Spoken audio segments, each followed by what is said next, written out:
Playing songs of hope, playing songs of peace.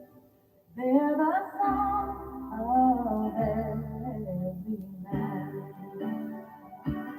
God is watching us. God is watching us. God is watching us from a distance.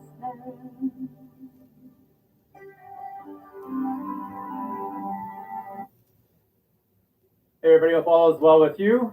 Great to be with you once again this evening for our From a Distance YouTube live conversation. We're blessed to have with us, I'll introduce them here shortly, but our school principal, Miss Julie Shelby, as well as Bob Donnett, school advisory board president and school parent. So again, we'll have them join us here shortly to have a conversation about Catholic education, St. Timothy's School. And as always, if you have any questions, anything you want to talk about, questions about the school, Catholic education, or again, just things you want to chime in on, very much welcome those comments and thoughts as well. So, Monsignor, any words of welcome? Yeah.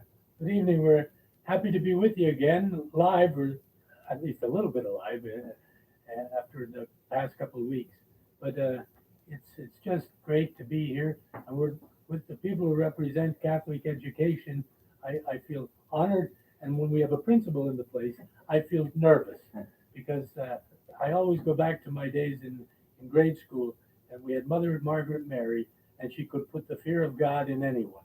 But she was a great sister who did so much for our lives and taught us so much about our faith. And that's what we're talking about here, how to grow up and learn to be joyful about the fact that you're in love with Jesus and his church. So I'm looking forward to discussing this evening with these two wonderful people and for the dedication they have and what they do for the parish. Many thanks. I know I speak for the good pastor here because he's always talking about you, and I'm very proud of his school and those who are helping him make this parish so strong. So there'll be many opportunities during this, I think, to say something more. But Father, you're on. Sure. Okay. Yeah. So before we begin, we have our visitors join us. Just some parish news for you. So again, it's been great to see many of you coming back to Mass. Again, feel free to stay at home if you're concerned about the virus or otherwise vulnerable in that way. You want to make sure you stay safe and healthy. That's the top concern, of course. But again, it's been wonderful to see. Last Sunday, just to give you an idea, at St. Timothy's, we were blessed to see 434 people back at Mass, counting the parking lot Mass, 10 o'clock, 8 o'clock, and the 4:30 Mass. We are looking possibly at having overflow seating for the 8 and 10 beginning this weekend. Again, we'll have more information for you on that shortly, possibly. But certainly the 4:30 p.m. Mass, that again is an easy way if you're concerned about being turned away because of the crowds. Again, so far we haven't had to do that at all yet, so hopefully you can feel comfortable coming to any Mass still. But just to kind of give you a heads up, at least for the 8 and 10, we're approaching somewhat close to the level.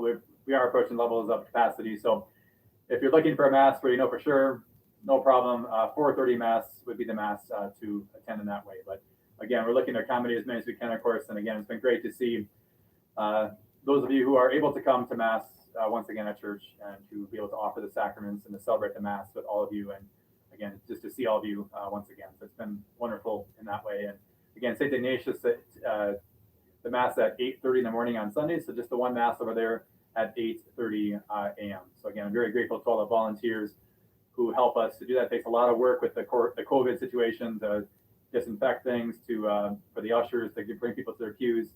The list goes on and on. And again, for those who work behind the scenes on the plan, very grateful to all the volunteers that we can have the sacraments for all of you once again. We are, speaking of that, just briefly, we are looking for volunteers for those different ministries to have these Masses.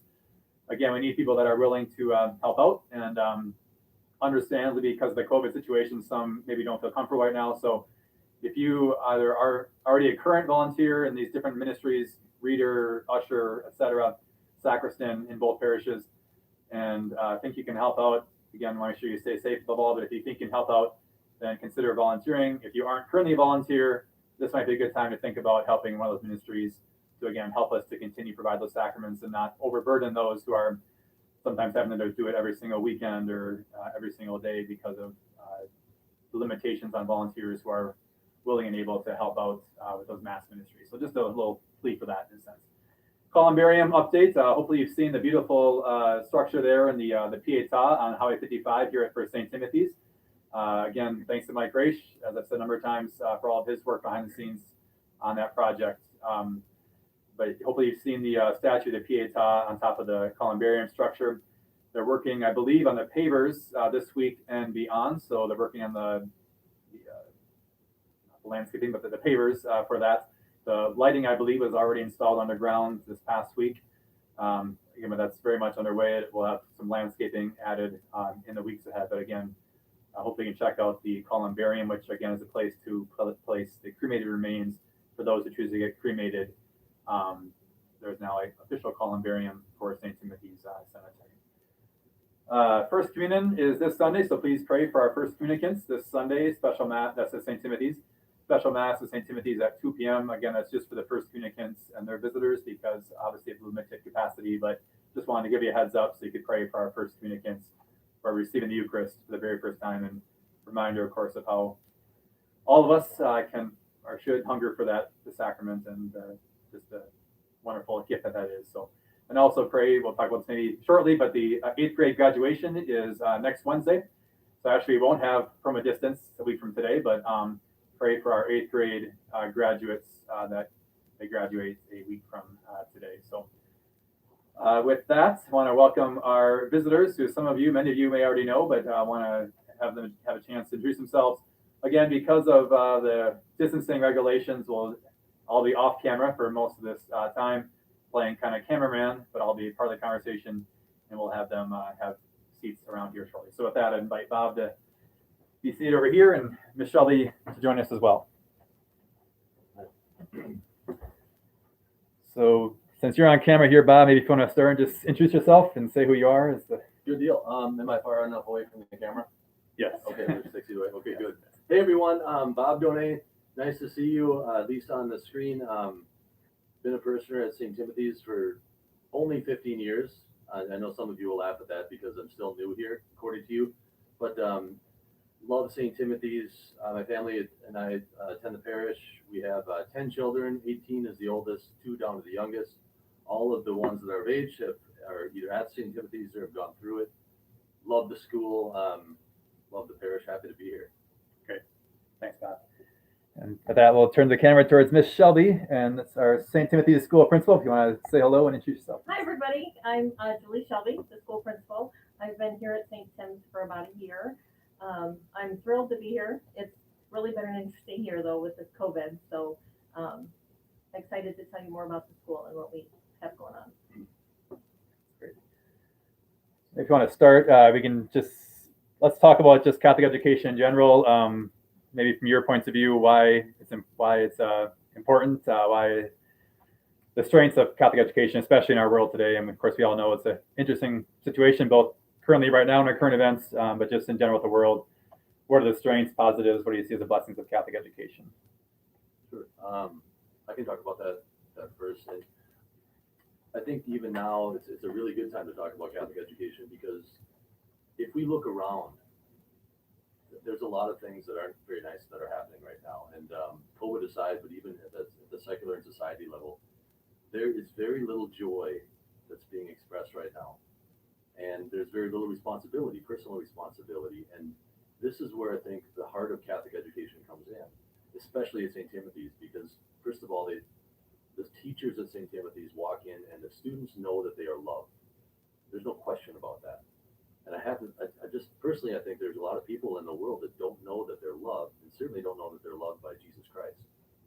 So knowing that, if we can support more Catholic education and these ideas of treating people equally and lovingly, and also holding them responsible for their actions to treat others lovingly, that is rare, and it is goal, and we have to put ourselves behind that effort because Catholic education isn't easy, it's a sacrifice for the parents, for the teachers, certainly for the parish, but it's so important if we're going to survive in the secular world. That's my probably not so humble opinion, Father, but that's what I think.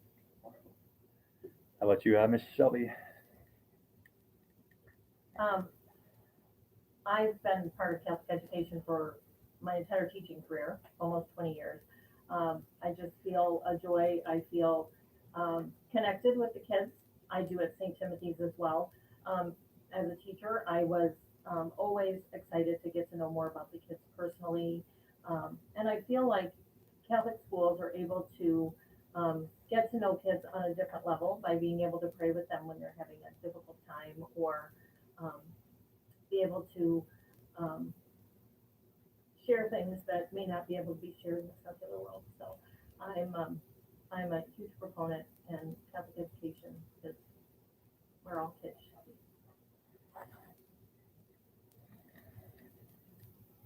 Hello, everyone. Again, I'm certainly, how would you say, enthusiastic about Catholic education. Now, I went to what we called sister school back in the day. I had the Sisters of St. Joseph, Chestnut Hill, and we were a small town at St. Kieran's in Hectorsville, but we had our own school, and there were double grades, and there were 4 sisters. One of them was the superior also, and the principal, and she was very much in charge, by the way. But we went to that school, and from the time we got there until the time we finished, we just became a part of a whole new experience.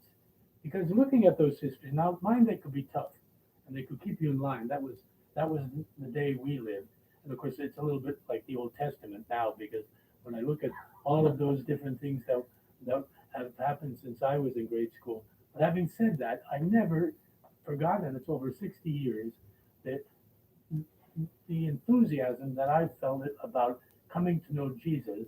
And we started as these 2 good people here started when they began this. They recognized that the domestic church is first the family, and they have to get their children to somehow know, at least in a very beginning way, what Jesus, our God, has done for us and what He's doing for us. So it's a personal encounter that we have them have, and that we call it the domestic church. And they do their best, and they've done so very well. And Bobby, he has a football team with backups even, and they've all had their experience of this kind of a way to grow up in the faith. And you can see it in their lives, and you can see the joy on their faces when they just come to church, because they're alive, if you will, in the faith. And that's what I think differentiates the Catholic school experience from anything else I've ever known. It's the Lord Jesus and the faith that is ours, and the grace that we receive permeates the whole day, whether it's in English class or it's in history or what, but in religion. That's when, at least when I was in school, the nuns came alive. And they made it real, and it's because you knew that they had a personal relationship with the Lord, and that's what we're trying to instill. And I know from Father Meyer and from many people here that that's the experience that these young people, young children and young people are finding in their days in the Catholic school system. So I would encourage everyone to pray about it and think about it, and if you can be a part of the life of that experience, please do, both as parents and as children. Try to find a way, because it brings you closer to the Lord, and it's the Lord who is Lord Jesus Himself. Jesus, my Lord, my God, my all. That's what we sang when we were in grade school, and we learned to understand what that meant, and it meant so much because it's our faith. So I don't want to be talking too long because Father's waving at me now, but I'll turn it back to you, Father. Okay, that's great. Yeah, thanks, Monsignor. Maybe again, you've already spoken about Catholic education and positives here. But if you want to just elaborate about St. Timothy's in particular, how has it helped you in that life that met at church, Bob? How has it helped you to pass in the faith? What do you see as the strengths, basically, of St. Timothy's? A little advertising here, so to speak, for St. Timothy's School. What do you see St. Timothy's as a special way, as a positive? How much time do I have? Sure, sure. So I'll say a couple of things.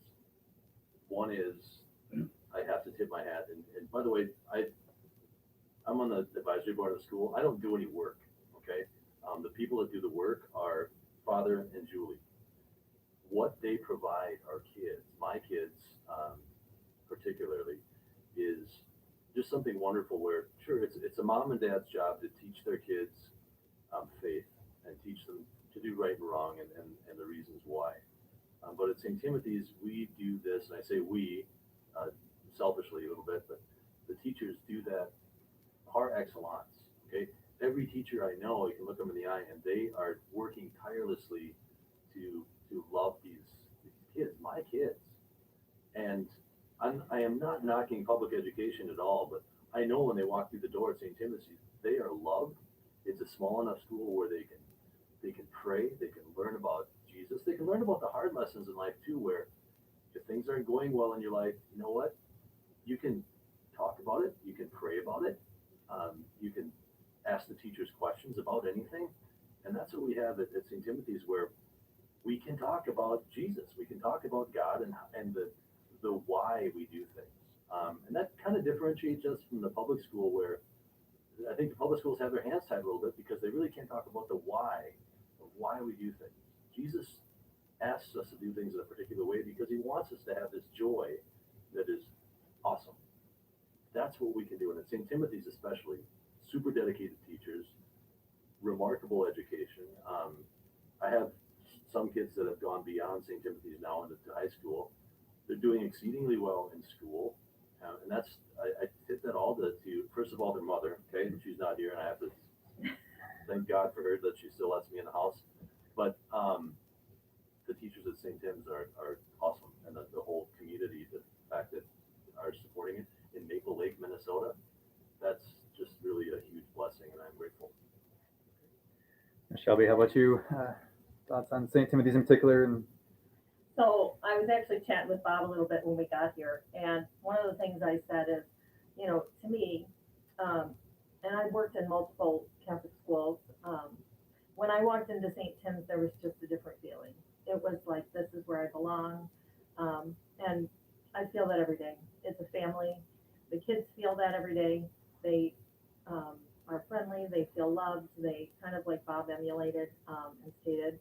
I just feel like the presence of the Holy Spirit is throughout that entire building, anywhere you walk.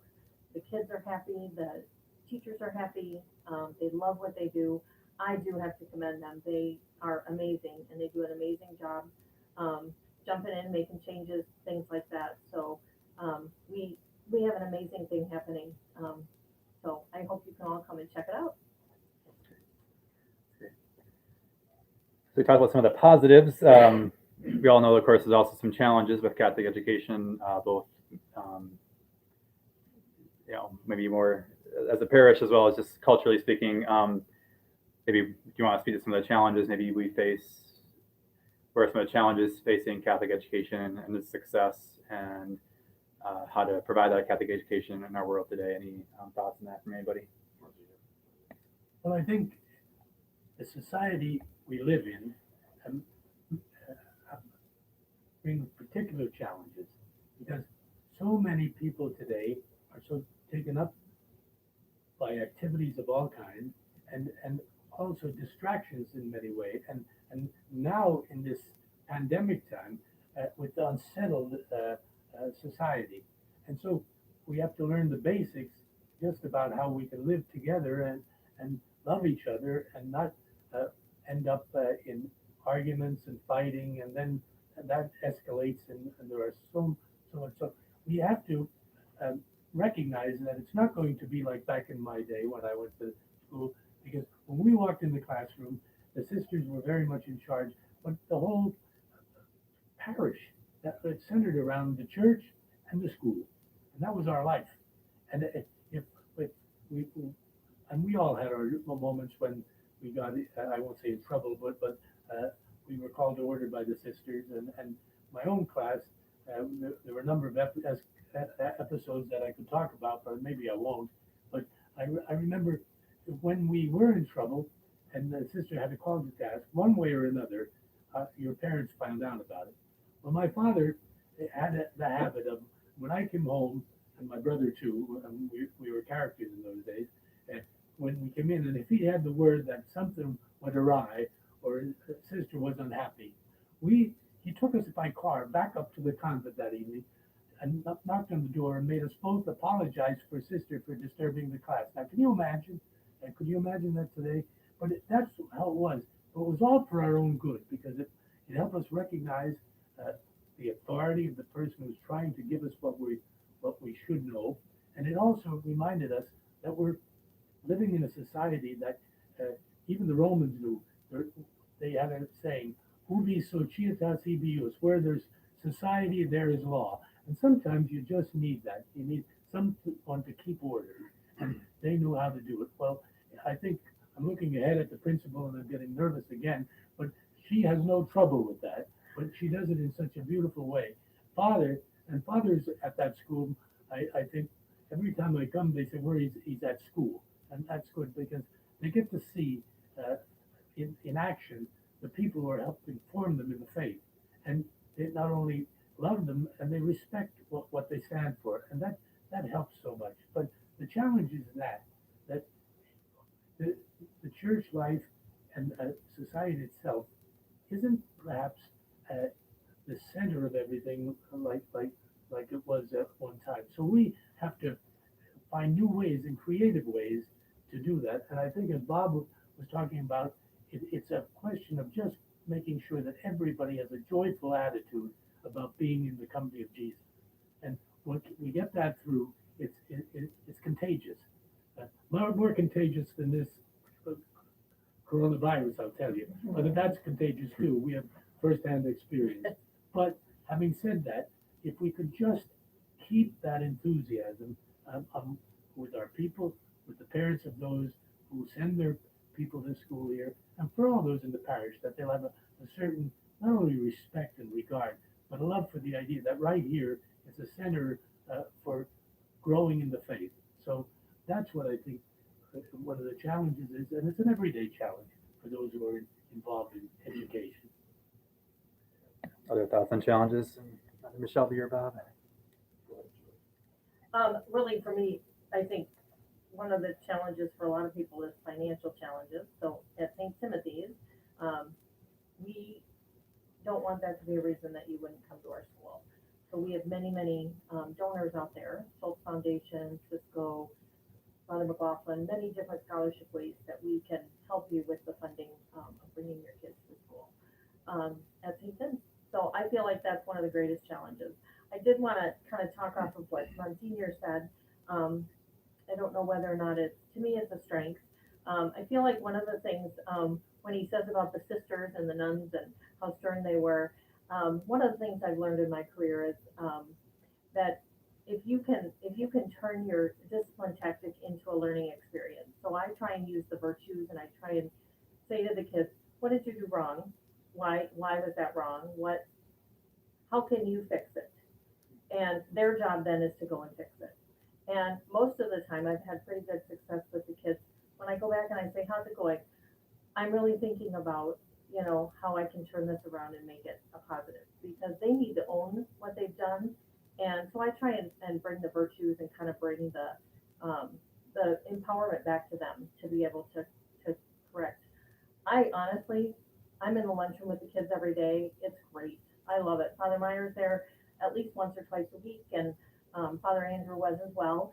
So again, I know we're supposed to be talking about challenges. Tuition is a challenge, but I don't want that to be a challenge for you. I got a couple things just in terms of challenges. Let's just put it out there. It's hard to be Catholic. Okay, it's hard to be Catholic because it seems at times nobody else is, and that's okay. I think that if it's easy in the world, personally, I don't think it's worth doing. So yes, certainly it's hard to be Catholic. It's hard to afford tuition. It's hard to quite frankly, raise your family in a Christian and Catholic way because it's more work. But I think we've all seen the results of doing things the easy way, and that's not talking about faith, and not talking about the whys we do things. And that's going to end up in disaster. It never works. So certainly, it's the Catholic education. The thing that's difficult of being Catholic is okay. It's hard to afford. It's sacrifices. You're not going to be able to maybe have kids in 9 sports. But I guess the question I would ask is, what is going to help them develop into the person that they were born to be and the best version of themselves? There's got to be a way that we can inculcate and mix into the Catholic school and their sports and their extracurricular activities, because over life, I'm going to bet on the side of the faith versus anything else. And I'm probably pretty, I don't know if that's a rare opinion, but I just believe it. Seems to work. Great. Yeah. I just want to add to that a bit. And Julie here was saying, and it is the joy of just showing people that they can be fulfilled in life and even come to love people in a better way by just learning how the Lord does it and reaching out to them. Now, ours was a different time and there was much more order, but we loved the sisters that taught us. And I remember I often told a story, Sister James DeSales. Now, I thought she was old at the time, and she was probably only in her 30s or 40s, you know what I mean? And but she was the most hip nun that we ever met. She played ball with us, she went skating with us, she sledded, you name it, and she full habit. But she just, you could tell, she loved every one of us for our own pluses and minuses. But the thing is, she made the classroom come alive, and the most important aspect of it was when she talked about the Lord, and when she did those Bible studies that we had to learn, she made those come alive for you. And you could see, just looking at it, how enthusiastic she was, as if she was right there in the scene, and she'd bring us right into it. You never forget it. Now, I had that sister in 5th, 6th, and 7th grade. I thought I'd never get rid of her. But she was probably the biggest blessing in life, because she was the one, together with my older pastor, who inspired me so much by the way they just loved the Lord and loved the church and loved their school, that I began to think about, maybe I just want to be a priest. And both of them, in their own way, encouraged that, directly and indirectly. Sister James would have all of us boys be in the seminary, and she won a few of us over. And Father Walsh was delighted the more they could get, and he always wanted sisters around, so he wanted some more of those. So, but that's what you learn when you're around people, teachers and educators and your parents, and when they can live the faith and so live it so joyfully, it just has a way of inspiring and putting life into what our young people are doing. That's great. Yeah, so it's actually maybe a question for Monsignor or myself, really, but certainly Bob and Julie can chime in here. So the parish, the question is basically, what does a Catholic school bring to the life of the parish at large? How does it help the life of the parish and these kind of things? Obviously, St. Timothy's, we subsidize the children's education. It's a sacrifice, obviously, for the parents for the tuition, and sacrifice for the parish for the subsidy. And also the fundraising we do takes a lot of people and all of your support that are listening and watching to help provide that joyful, loving atmosphere for the kids, and to provide them with a Catholic education, to help our wonderful school parents. To provide that Catholic education involves a good amount of sacrifice from the parish, and it's one of our main ministries here at St. Timothy's. We obviously very much prioritize the school, and we've been so blessed by people's support here, by people's generosity and sacrifices now and since the school has begun. Obviously, generations here at St. Timothy's in Maple Lake. So how do we see? Obviously, we see very directly the fruits of that sacrifice in terms of the lives of our children here at St. Timothy's and the families here that go to the school. But how does it help the life of the parish? Any thoughts on that? Or? Well, I think one is when you see all of these families, I was looking on Father's Day. Well, you know, some of these pews were filled. The father was here, and the rest of the pews were all of the children. And they're up there bright-eyed and bushy-tailed, as they used to say, and they're smiling and they're singing, and they're very much a part. They know the Mass is part of their life, and they got that from their parents. But that has happened through Catholic education, the school, and faith formation. That has helped this parish come alive, and I'm sure that has a good history to it. And that's how people can just transmit all of that, because children themselves, once they become a part of it, they miss it if they're not there. Now they'll moan and whatever, be a little anxious if they have to get up by what to do to serve or to be there. But down deep, they know they're a part of something more important than just you know, taking an extra half hour sleep. So I think that's the way. If there's an excitement about what they see in life, they're going to be excited with it. And if they see the faith being alive in their parents and their neighbors, they want to be a part of that, because that's the way it works. Great. Yeah, so I would definitely, of course, echo what Monsignor said, and it's been such a blessing. You can see the impact very clearly as a priest, and I know many others here, the life of the what the school brings to the parish, and again, all the sacrifices that you all make, and just brings the vitality here and youthfulness and the families here to St. Timothy's, and helping the parents pass on that faith. And it's wonderful to see. And again, we're blessed with such wonderful staff at St. Timothy's, led by Mrs. Shelby, very much so, and the teachers and the staff. Again, we're just blessed abundantly. Great parish, great community, and great support and great staff here at the parish. So any other thoughts from anybody? Well, I'll talk about the kind of just updates in general from the school from Mr. Shelby maybe in a second here. Any projects, any thoughts on that way?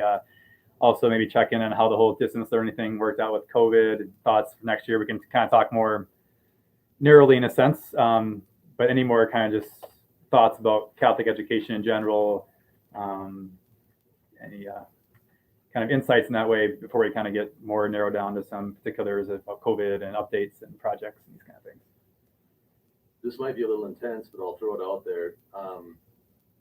Imagine if we had, with all the riots and things that are going on, imagine if all those people would have gone through a Catholic education and really taken to heart what their responsibilities are. Imagine if everybody did and really tried to live the gospel.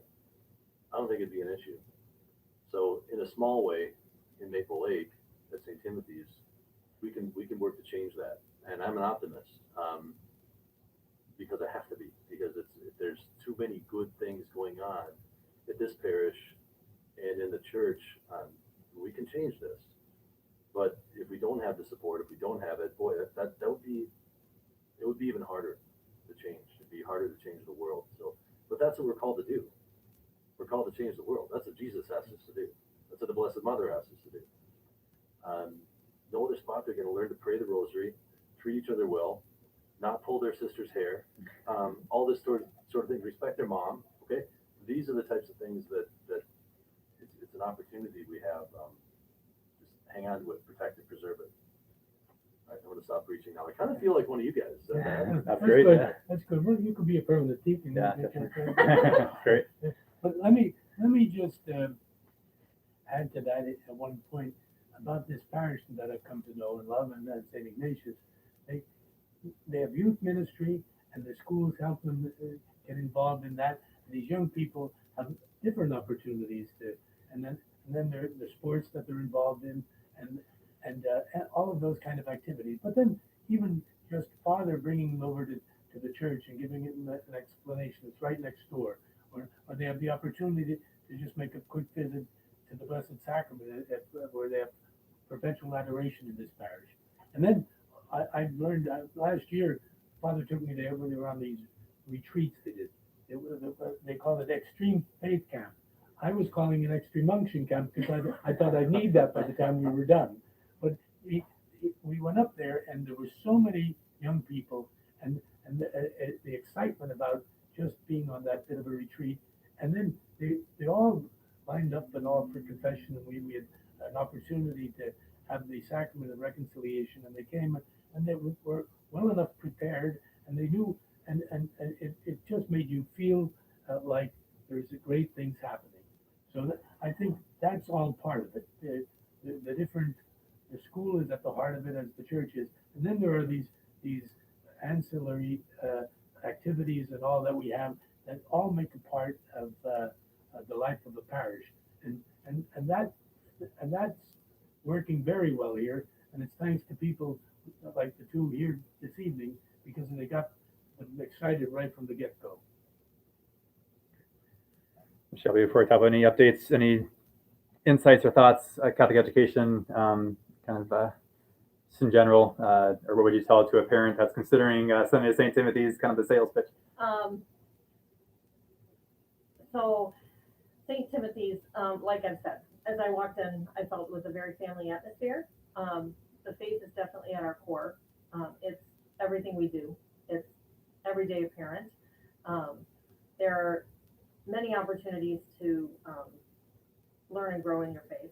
We have Eucharistic adoration, we have prayer services, we do the Living Rosary, things like that, in addition to the wonderful education that the students get.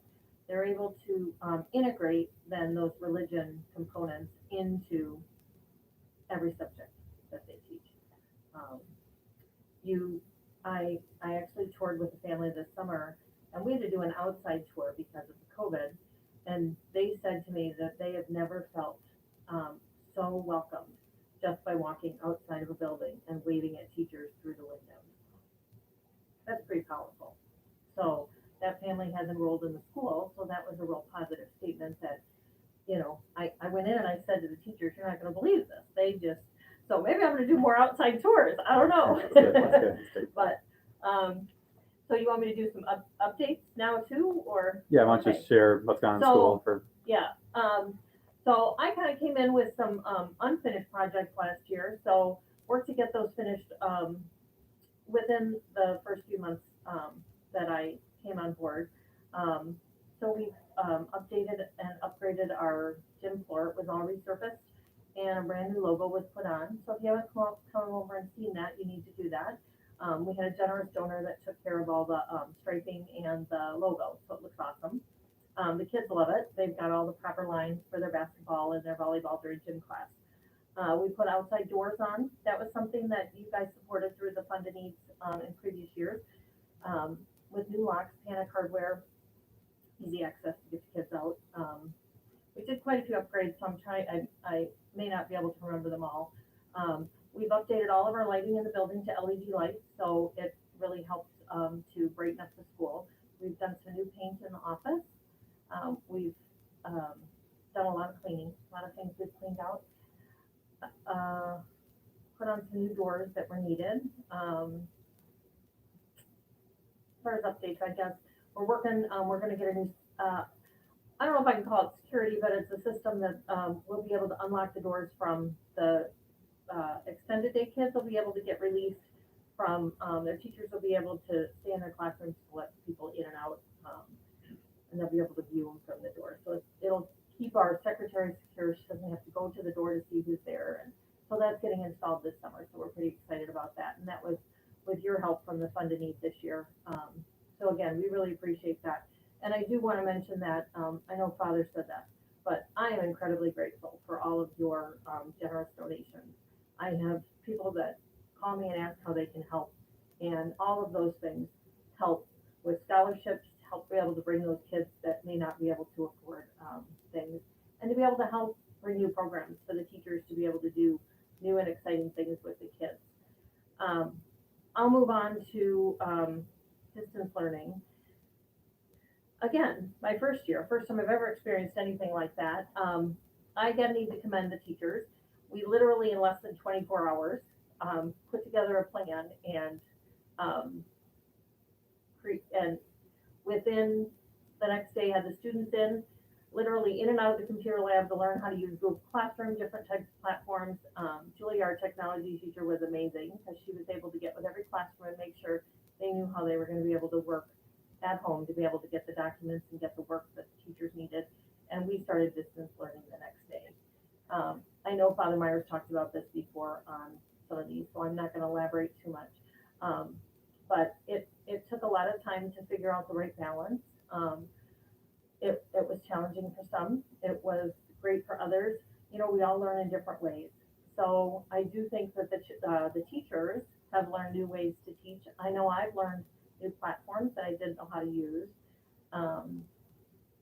So hopefully it's made them better teachers. I think it has. They're excited to be able to integrate more of that into the classroom. We again hit distance learning right off the bat. So our students actually got a little bit longer distance learning than the public schools, which was a positive for us because by the time the public school had started, we had it figured out, and our kids were working and really didn't miss too much. You know, learning from home is a different environment, so we did our very best, and I think they did a great job. I think kids did a great job. I'm really, really proud of them. Again, there's some kids that can't learn that way, so the teachers learned to balance. Some had individual Zoom meetings with kids and did all the teaching that way, so they definitely stretched their amount of time. I know some days, you know, it was work from 7 in the morning till 7 at night because parents couldn't get back to you till night. We just did whatever it took to make it work. So we're excited though because we will be open in the fall. The Archbishop and Bishop Cousins have guaranteed us we'll be open. So we're very excited about that. We're working on a plan so we can bring all the kids back safely. We're waiting for a little more guidance from the Archdiocese, so, but we are going to be open and we're excited about that. Sorry, I know that was a lot. Great. You know, the way you described that, I think of my own day back in grade school, and all of these opportunities. First of all, I said this just the other day. When I see these young people with the internet and then the, you know, texting and all of that thing, I feel like I'm from Jurassic Park. And I'm one of those dinosaurs. But it's amazing. And when I looked at and hear from Father of all that happens in this school and how on all they're able to get done, it's just fantastic. If I could get back and do grade school again, you know, I'd want to be at St. Timothy's and I'd have a perfect attendance certificate. So that's my thanks to you and thanks to everybody that makes that work. That's great. Yep. Yeah, I'll probably close here shortly. And again, I want to thank Bob certainly and Miss Shelby. And Miss Shelby was talking about again the distance learning and the COVID situation, and heard from so many others and observed myself certainly that St. Timothy's was ready to go and hit the ground running. That's largely thanks to Miss Shelby's leadership and the wonderful teachers and staff there. So want to very much commend Miss Shelby, especially during these unique times that she got everything up and running so quickly and so well. And again, I heard so many words, so many comments from the parents of appreciation and gratitude and for her and her leadership in general, and especially again during these times. And the teachers and staff again did phenomenal jobs in that way. So again, just want to say how blessed we are with Miss Shelby's leadership and our wonderful staff at St. Timothy's. And also, Miss Shelby, we kind of just mentioned briefly about the preschool or the Saints Club or the little Saints or the Sorry about that. So St. Timothy's has Faithful Beginnings preschool. We have 3-year-olds and 4-year-old classes. We have both half day, full day, and all day, every day. So we have lots of options for preschool. We can keep the children before school and after school in our Little Saints program for our preschool children and our Saints Club after school. A lot of kids are here as early as 7 a.m. and they stay as late as 6 p.m. So we have opportunities for your kids if that's something that works for you, if you work out in cities or if you have a job that doesn't allow you to get back. We also allow drop-ins. You can just call us and tell us they need to go to Saints Club. We have wonderful, wonderful staff and teachers that take care of that. And our preschool is NACE accredited as well as, Parent Aware. So we have lots of scholarships for preschool as well. when I talk about the school, I guess I encompass preschool in with the 8th grade because we're all one big unit. So I'm sorry to specifically talk about preschool, but again, they also did distance learning. The parents were phenomenal. I was on many Zooms with those kids, and what a hoot! It was a blast. So those the preschool teachers fall right in line with all the others and the high commends because they work just as hard as everybody else did. So. I could just say one thing. As a parent at St. Timothy School, I just want to say thank you to certainly the teachers, certainly Miss Shelby, to our priests, but to all the parents, all the volunteers, okay, that just do these countless things that I can't even get my head around, okay? I only have 10 kids. They have a lot more than that in their building at one time. So it's amazing that they come out of there and produce the love and the results that they do. So we have an excellent school there. So thank you. And all the parishioners that are giving money to this school, even if you don't have kids, you have no idea what type of community and what type of church you're building doing this. So just a heartfelt thank you, and on behalf of my entire family, thank you very much. I wanna just reiterate what Father was saying here, how proud we all are of what this means for the life of the parish. And you're all a part of it, and you do a wonderful job. And the parents and the families, they're very enthusiastic, and they want all to be a part of this way of growing in the faith. And I don't think there's a better way to help our young people understand how important that is. Because at the very center of it all is Jesus Christ and the love for him, and how he has to be the love of our life.